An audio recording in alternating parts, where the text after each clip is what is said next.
Bwana, moja kati ya taarifa za ndani kabisa ambazo zimeweza kuteki na kumake headline ni taarifa ya korabo kubwa inayokuja barani Afrika.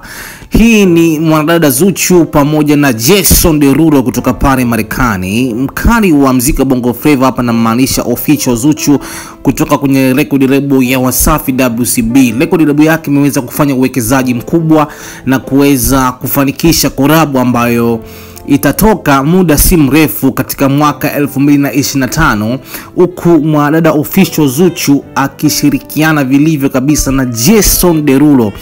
Ikumbuka kwenye record label hiyo sio mara ya kwanza Jason Derulo kuweza kufanya na wakali. Rayvanny alivyokuwa Wasafi kupitia pale Coco Studio Kenya aliweza kuimba na Jason Derulo, lakini Diamond Platinum kupitia nyimbo yake ya Koma Sava remix aliweza kufanya na Jason Derulo.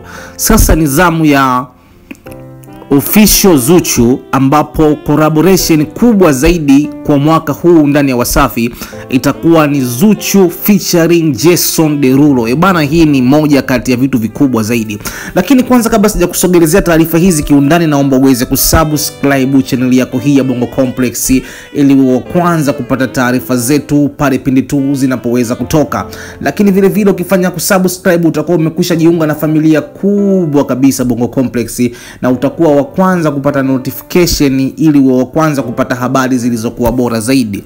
Bwana, unaambiwa msanii Jason Derulo anazimia kinoma noma kuimba katika lugha ya Kiswahili, na katika hiyo nyimbo ya Zuchu na Jason Derulo kuna mistari kadha wa kadha Jason ameweza kuimba kwa lugha ya Kiswahili. Watu wengi wanasema itakuja kuwa collab kubwa zaidi. Zuchu tumeweza kuona amefanya vitu vingi vikubwa, ameimba kama ngoma sije bonge la collab, ameweza kufanya collaboration nyingi katika moja kati ya wasanii ambao sina mashaka nao kwenye record label ya WCB Wasafi.